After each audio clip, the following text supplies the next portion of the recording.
복도하심으로 오후 찬양 예배를 주님의 이름으로 예배를 드리겠습니다.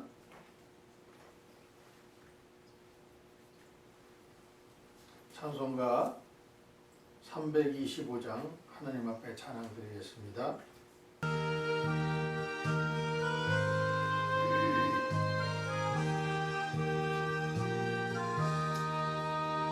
예수와 함께 계시니 시험이 오나 겁없네.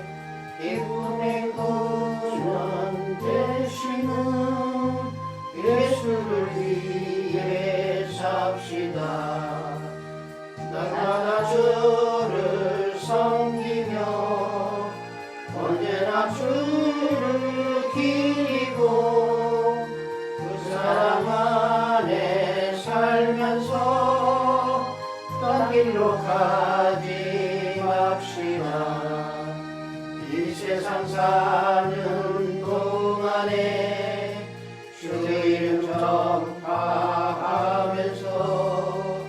무한한 복락 주시는 예수를 위해 삽시다. 날마다 주를 섬기며 언제나 주를 기리고 그 사랑 안에 살면서 딴 길로 가지 맙시다. 이 세상 친구 없어도 예수는 나의 친구니 고리한 일을 버리고 예수를 위해 삽시다. 날마다 주를 섬기며 언제나 주를 기리고 그 사랑 안에 살면서 딴 길로 가지 맙시다. 주께서 심판하실 때 잘했다 칭찬하리니 이러한 상급 받도록 예수를 위해 삽시다. 날마다 주를 섬기며 언제나 주를 기리고 그 사랑 안에 살면서 딴 길로 가지 맙시다. 아멘. 예배를 위해서 김정여 사모님 기도합니다. 할렐루야. 고맙고 감사하신 하나님 아버지, 오늘도 오후 찬양 예배로 아버지 하나님 앞에 예배를 드리고자 합니다. 아멘. 하나님 아버지, 이 시간 함께하여 주시옵시고 악한 마귀 틈타지 않게 아버지 하나님 막아 주시옵시고 아버지 하나님, 이 예배가 아버지 하나님 온전한 예배가 될 수 있게 하나님 아버지 인도하여 주시옵소서.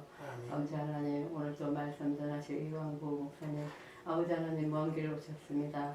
오가는 발걸음들 함께하여 동행하여 주시옵시고 오늘도 말씀 전하실 때 아버지 하나님, 그 말씀이 저희들 마음속에 아버지 닿아서 정말 하나님 말씀대로 살아가는 저희들 되게 하여 주시옵소서.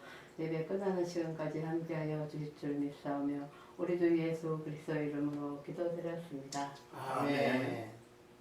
오늘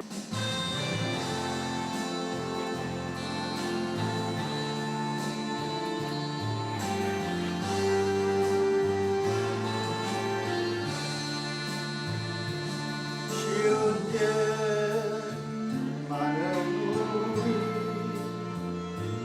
어떻게 해야 하나요?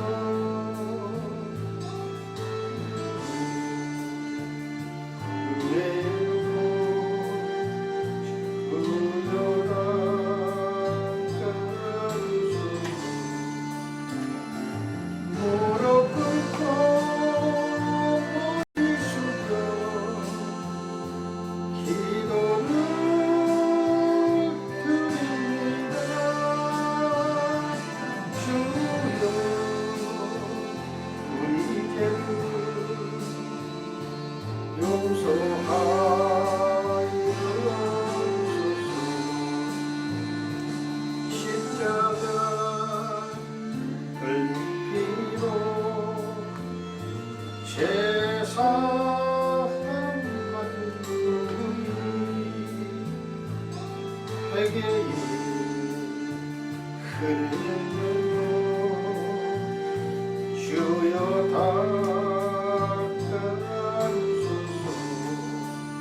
무릎 꿇고 머리 숙여 기도를 드립니다. 주여 이제는 용서하여 주소서.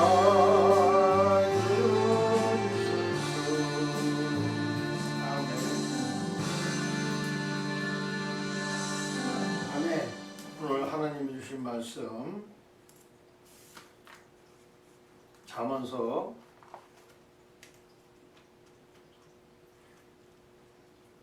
1장 7절에서 19절 말씀인데 10절까지만 읽겠습니다. 제가 봉독해 드릴게요.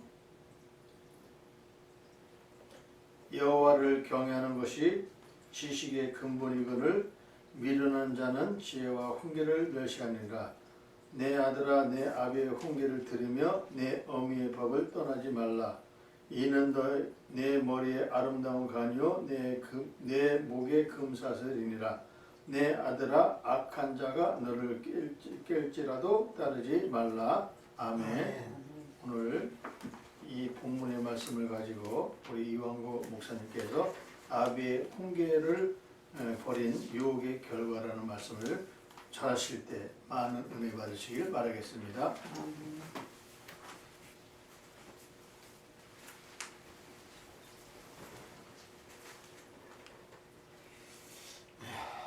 반갑습니다. 아멘. 한빛세계 선교방송 오후 2시 예배 설교를 허락하신 하나님 아버지 감사드립니다. 아멘. 우리가 일상적으로 생활을 할 때 우리는 아버지, 어머니, 또 부모님 많이 부르기도 하고 또 아버지, 어머님, 부모님은 우리 자녀들을 많이 사랑하면서 교훈을 하고 또 가르치지요. 결국에 어떤 그 삶의 모든 모습에서 놓고 볼 때는 부모의 훈계를 우리는 받으면서 어려서부터 성장하고 커왔습니다. 따라서 우리는 이 잠언서를 보면은요, 잠언서에는 거의 다가 솔로몬의 잠언이 거의 대부분을 이루고 있습니다만은 솔로몬 왕은 대부분이 잠언을 할 때에 교훈을 줄 때 내 아들아 라고 호칭을 하죠. 또 한 가지는 우리가 잠언서를 볼 때에 우리가 잊지 말아야 될 것은 내 아비의 법을 떠나지 말라, 내 어미의 법을 따르지 말라라고 하는 말씀이 많이 나오는데 이 말씀은요 상징적으로 우리는 봐야 됩니다. 다시 말하면 부모의 말이라고 하는 얘기인데 이게 우리가 상징적인 것은 성경의 말씀을 가지고 다시 말하면 하나님의 교훈, 하나님의 말씀을 가지고 아비의 법, 어미의 법으로 그렇게 상징적으로 말씀을 하는 겁니다.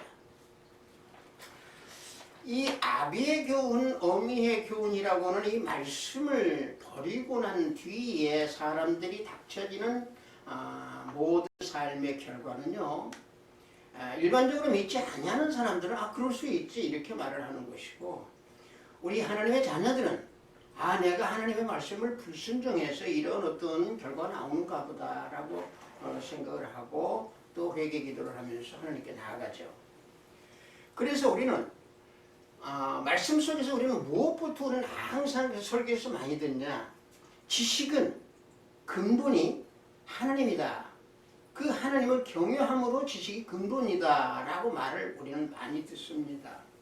그런데 이 근본이라고 하는 것은요, 사실은 이게 우리가 생각을 할 때에 밑바닥에 어떤 뿌리다라고 하는 그런 말씀이라기보다는 이 근본이라고 하는 것은 히브리어로요, 레스트라고 하는 건데 첫째라는 얘기입니다.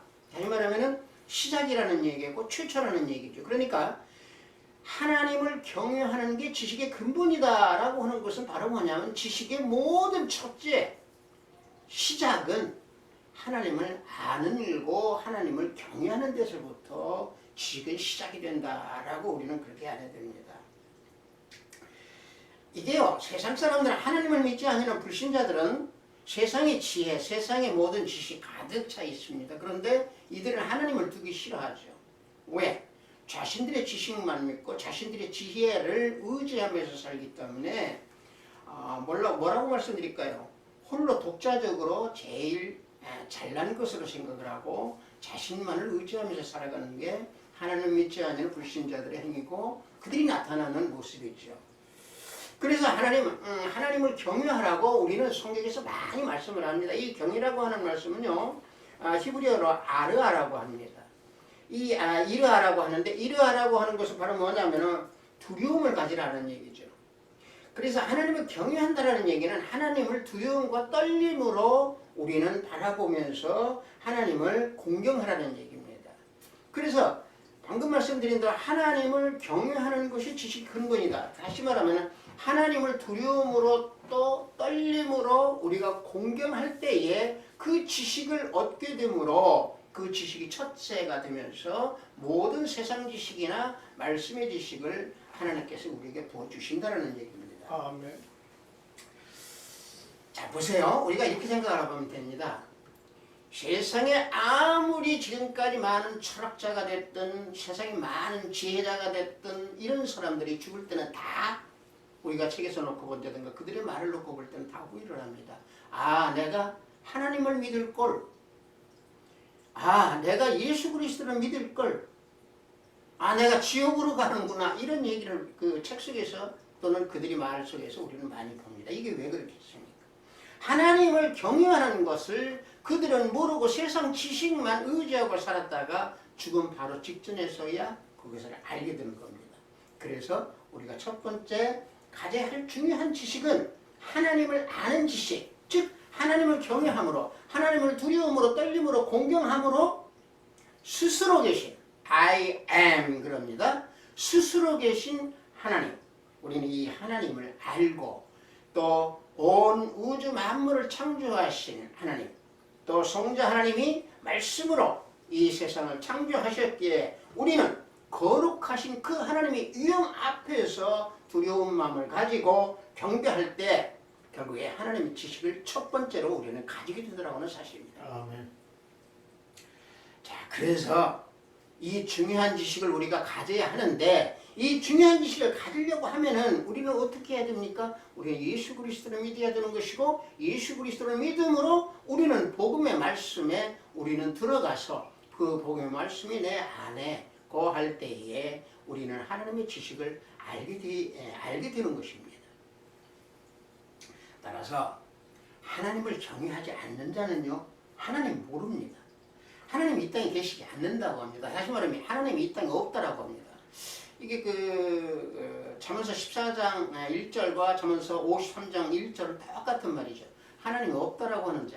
이게 똑같은 말이 나오는데 하나님을 경외하지 아니하고 하나님이 없다라고 하는 사람은요, 이게 인간이 제일 되는 목적이 무엇이라고 하는 것을 모르고 살아가기 때문에 그들이 가지고 있는 지혜는 썩어 없어질 지혜뿐이는 없다라는 얘기입니다. 아멘. 다시 말하면 물질의 지혜, 돈의 지혜, 욕심의 지혜, 탐욕의 지혜, 시기, 질투, 육적인 모습밖에는 나타나지 않는다는 얘기죠. 아멘. 그래서 그들이 가져야 할 지식, 하나님의 지식을 모르기 때문에 그들은 미련한 자이고 그들은 어리석은 자입니다. 그래서 미련한 자는 위에서 주시는 하나님이 주시는 그 지혜를 멸시하는 그런 행위들을 많이 나타냅니다. 결국에 이 복음의 말씀을 이렇게 나누고 대화를 하려고 하면 이들은 대부분들이 콧웃음을 치죠. 너나 많이 믿어. 이 결과는 그들이 죽음 앞에서야 그것을 알게 됩니다. 우리 인간들은 살면 몇 년이나 살겠습니까? 요즘은 100세 시대라고 하니까 100살까지 산다고 해봐야 여러분 우리 100살은 참 길게 느껴지죠. 여기 설교하는 지금 현재 목사 지금 현재 74입니다. 제가 생각해보면 눈 깜짝하고 뜨니까 74시더라고요. 앞으로 제가 100살이라고 해봐야 앞으로 살면 몇 년 살겠습니까? 26년에 100살이라고 하더라도 26년이요? 눈이 감았다. 뜨면은 26년입니다. 이러한 짧은 인생, 안개 같은 인생일진데 하나님의 말씀, 예수 그리스도, 하나님이 주시는 지혜를 받아가면서 살아가는 나, 우리가 돼야 될 줄 믿습니다. 그래서 잠언서 본문 말씀 8절에 내 아들아 내 아비의 훈계를 드리면 내 어미의 법을 떠나지 말라 그럽니다. 이게 바로 제가 방금 전에 말씀드린 대로 아비의 법, 어미의 법, 즉 성경의 말씀이 떠나지 말라. 그러면 어떻게 해주신다는 얘기입니까? 9절에 이는 내 머리에 아름다운 관이요 내 목에 금사슬이니라 그랬습니다. 자, 이게 뭐냐면은 말씀에 대한 순종입니다.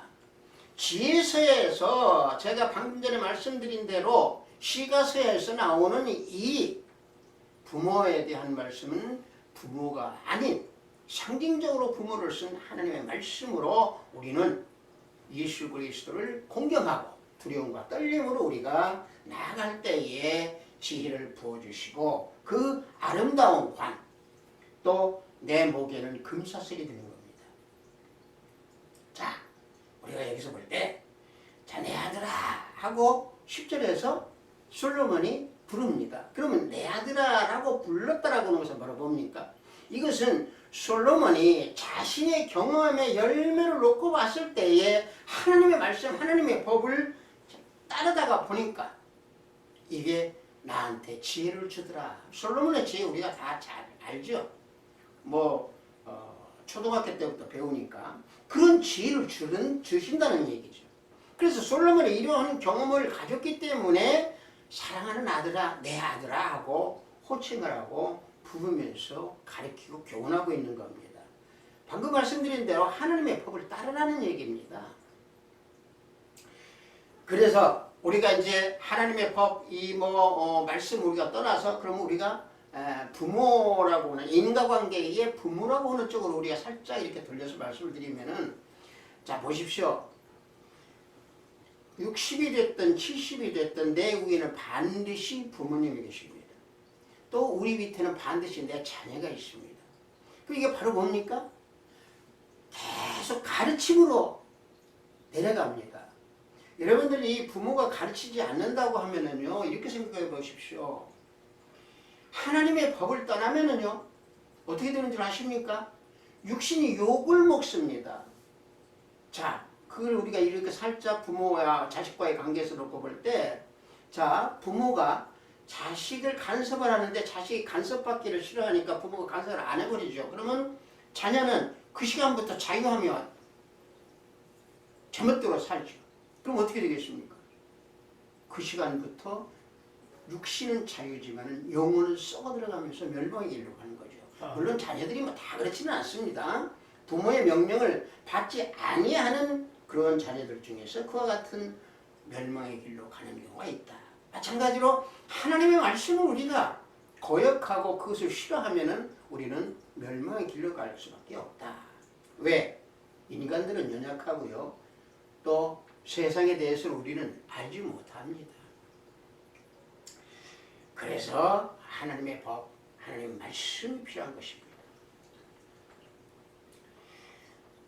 자, 방금 전에 말씀드린 대로 우리가 부모와 자식 간에서 제일 첫째 자녀들을 가리키는 주체는 누굽니까? 부모입니다. 가정에서 부모가 자녀들을 바르게 교육하고 교훈한다라고 하는 것은요, 항상 이게 구약에서부터 나옵니다. 여러분들 구약은 율법이죠. 율법은 복음의 예표입니다. 율법은 다 지키지 못합니다. 그래서 하나님을 경외하고 그 예수 그리스도를 따르고 이 모든 것이 구약의 율법, 신율법을 따르지 말고 복음의 말씀에 우리는 가야 된다는 얘기입니다. 이 종이 지금 이 부분에 대해서 설교를 하고 뭐하고 하는 거 어떻게 보면 시간은 짧습니다만은 일단은 우리가 이렇게 생각하면 됩니다. 부모가 자녀를 가르칠 때에는요, 신명기 6장 앞에 4절에서 7절까지 나오죠. 그 부분에 7절만 제가 공독해드리면 뭐라고 나옵니까? 내 자녀에게 부지런히 가르치며 집에 앉아있을 때든지 집에 갈 때든지 길을 갈 때든지 누워있을 때든지 일어날 때든지 이 말씀을 강론하라 그랬습니다. 아멘. 부모님이 자식을 가르치더라도 하나님 말씀과 같이 가르치라는 얘기입니다. 예수 그리스도 말씀과 복음과 같이 도덕도 가르치라는 얘기입니다. 이게 하나님의 명령입니다. 그렇게 될 때에 에베소서 6장 4절에서 말씀하신 대로 자녀들을 노엽게 하지 않습니다. 왜? 말씀으로 교훈하고 말씀으로 훈계하고 양육해 가기 때문에 절대 자녀들은 외길로 빠지지 않고 또 노엽게 하지도 않습니다. 이게 하나님의 교훈이고 하나님의 말씀입니다. 자, 그렇다고 하면은 하나님의 말씀과 하나님의 교훈을 버려버린 사람들, 따르지 않는 사람들의 그 결과는 어떻게 되겠습니까? 그것이 오늘 우리가 봉독한 본문 말씀의 10절 밑에 19절까지 그 내용이 나옵니다. 자, 10절에 내 아들아 그러고 뭐라고 합니까? 악한 자가 너를 꾀되더라도 따르지 말라 그럽니다.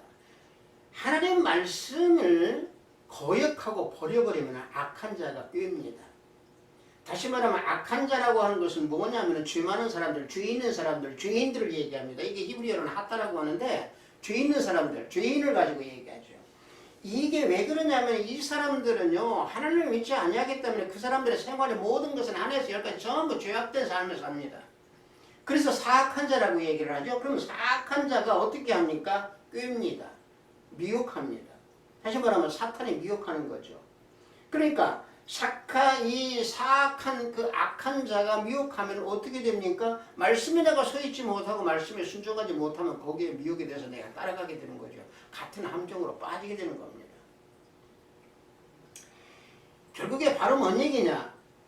하나님의 말씀을 버리면 악한 자에게 나는 들어갈 수밖에 없다라는 얘기입니다. 악한 자들의 그 특징은 뭡니까? 대부분들 이들은 남을, 선한 사람을 자꾸 미혹하려고 하고 그들하고 꼬여서 같이 살인하자고 그러고 같이 도둑질하자고 그러고 같이 술 먹자고 그러고 같이 모든 것을 함께 하자고 합니다. 이것이 하나님을 배반하고 하나님의 심판받을 일만을 노리는 자들이 악한 자입니다. 이들이 꾀이게 됩니다. 그들은 노골적으로 탐욕을 부리면서 그들을 꾀해서 선한 사람을 꾀고 또 하나님을 믿는 사람들을 실족하게 만듭니다. 이 실족하게 만드는 사람들은 눈을 빼서 오고 또 손을 자르라고 그랬습니다. 뭐 험악한 얘기 같지만 사실 그렇습니다. 왜냐? 이 악한 자들은요 거듭나지 않았기 때문에 그렇습니다. 이 변하지 않습니다. 제가 가끔 그런 얘기를 합니다만은 인성은요 변하지 않기 때문에 옛 선조들이 그런 말을 했죠. 하얀 개꼬리를 시궁창에다 3년 묵혔다가 다시 깨내서 씻어도 도로 흰색이다. 성품은 잘 변하지 않습니다. 다만 성품 변할 수 있는 거 딱 하나. 하나님을 믿고 하나님 말씀에 순종하면서 거기에 따를 때에 성품이 변하고 바뀌어지는 겁니다. 자, 또 한 가지 이 악한 자들의 행위가 몇 절에 나오냐면 12절에서 그 시가 나타납니다. 이게 뭐냐면은 12절에 뭐라고 말씀하십니까? 스울같이 그들을 산채로 삼킨다고 그랬습니다. 스울로 산채로 삼킨다는 얘기는 바로 뭡니까? 이게 멸망의 길로 간다는 얘기죠. 스울은 뭡니까? 음부입니다. 지옥입니다. 이게 뭡니까? 멸망시킨다는 얘기예요. 다시 쉽게 말하면 우리가 성경에서 많이 보면 굶주린 사자가 취하듯이 지옥까지 끌고 가는 악한 그들의 행위입니다. 말씀을 버리면은 말씀 교훈을 따르지 않으면은 바로 이러한 행위까지 간다는 얘기입니다. 그런 결과가 온다는 얘기입니다. 그래서 통째로 삼켜버리는 그 사자의 굶주림과 같이 악한 자들은 그것까지 이끌고 가서 자신들의 쾌락을 누리고 자신들이 성공했다. 자신들은 나는 이걸 이끌었다. 라고 쾌지를 누르면서 그들은 이끌어가고 그들은 미혹합니다. 그래서 우리가 잘 알잖아요. 시편 1장 1절에 시편 1편의 1장 뭐라고 합니까? 복 있는 사람은 악인의 꾀를 쫓지 않는다고 그랬습니다. 죄인의 길에 서지도 않는다고 그랬습니다. 오만한 자리에 앉지도 않는다고 그랬습니다. 왜 우리가 저도 그런 설교를 많이 합니다만은 말씀에 우리가 젖어서 살자. 우리가 말씀에 의해서 순종해서 살자 그러는데 우리가 그러면 시편 타고만 두고라도요. 시편 1편의 1절에 그 말씀 하나만 젖어서 한번 살아보십시오. 복 있는 사람 악인을 꾀에 쫓지 않는다고 그랬습니다. 악인들이 나를 아무리 한더라도 내가 그 꾀에 안 쫓아가면 되죠. 말씀이 내 속에 있으면 안 쫓아가게 됩니다. 내가 죄인의 길에 서지도 않으면 되죠. 이게 바로 우리가 말씀대로 살아가는 겁니다. 자, 그 다음에 13절에서 16절까지는 어떤 말씀이 나오냐면 이것도 유혹하는 것이 나오는데, 자 보십시오. 어떻게 유혹합니까? 악인들은요 범죄를 함께 모의합니다. 자, 도둑질 하자라고 하는 것도 함께 모의하고, 참 요즘 이 시대에 참 우리나라가 설교에서 이런 얘기를 해서는 안 되겠습니다만은 이 말을 꼭 하고 가야겠습니다.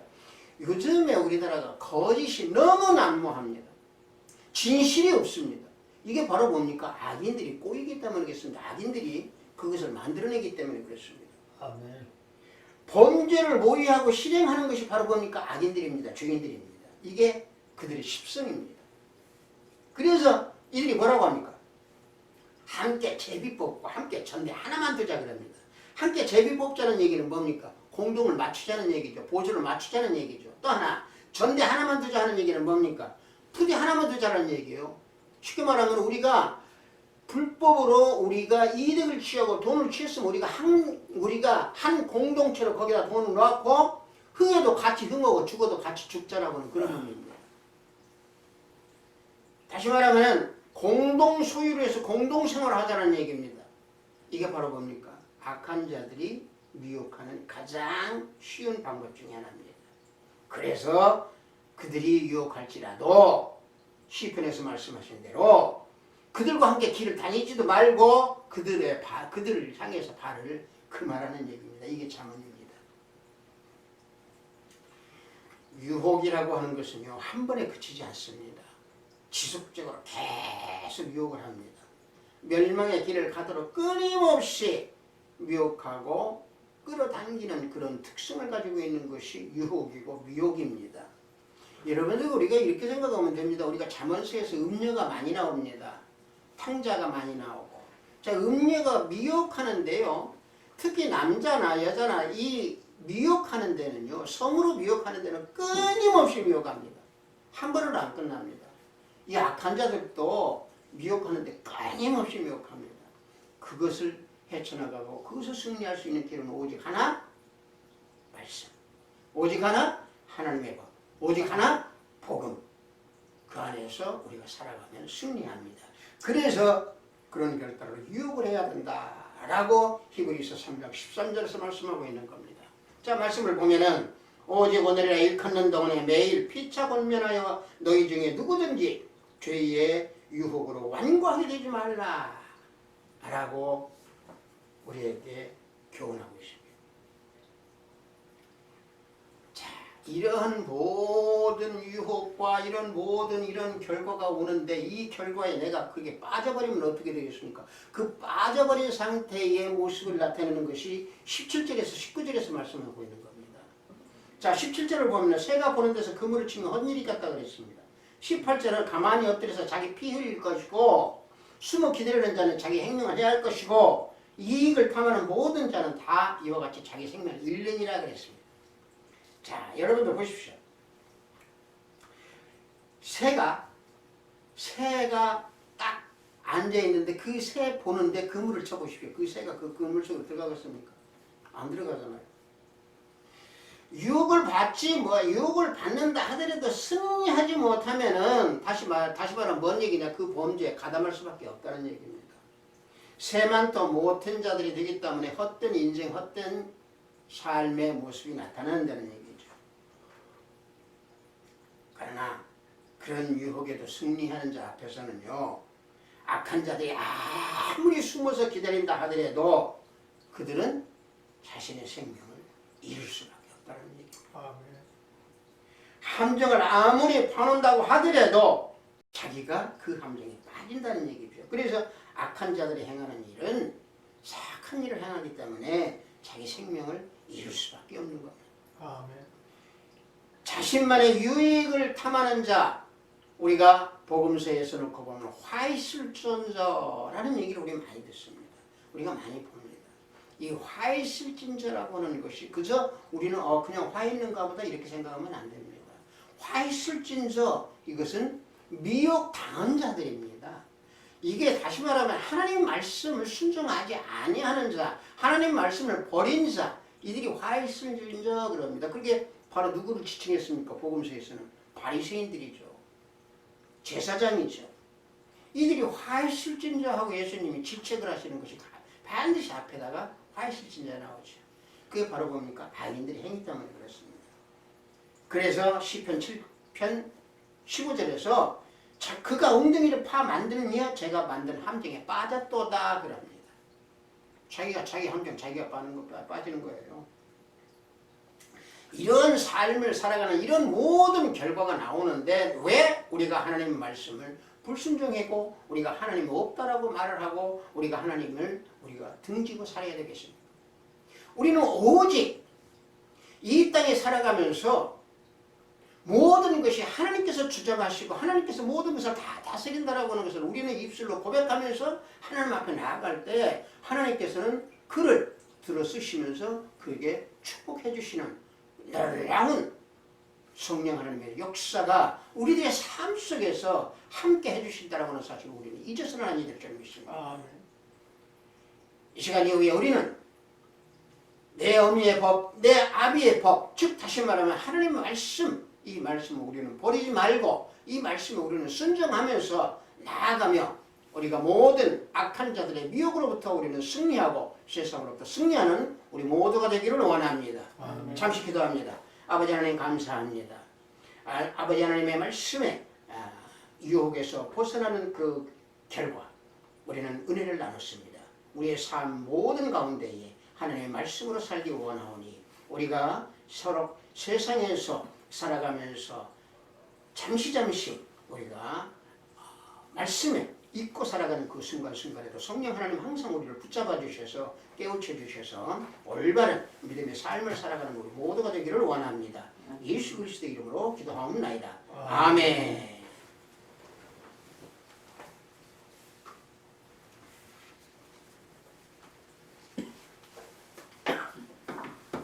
말씀의 은혜 많이 받으신 줄 믿습니다.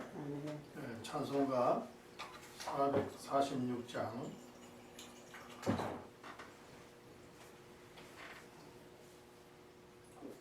통일 찬송가 500장 하나님 앞에 찬양 드리겠습니다.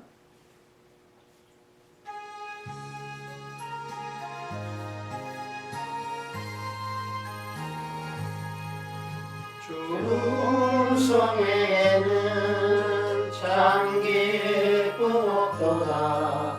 날 사랑하신 주 늘 계시옵소서. 기쁘고 기쁘도다. 항상 기쁘도다. 나 주께 왔사오니 복 주옵소서. 나 주께 왔으니 복 주시옵소서. 주 함께 계시며 큰 시험이 이기네. 기쁘고 기쁘도다. 항상 기쁘도다. 나 주께 왔사오니 복 주옵소서. 주 떠나가시면 내 생명 헛되네. 기쁘나 슬플 때 늘 계시옵소서. 기쁘고 기쁘도다. 항상 기쁘도다. 나 주께 왔사오니 복 주옵소서. 그 귀한 언약을 이루어 주시고 주 명령 따를 때 늘 계시옵소서. 기쁘고 기쁘도다.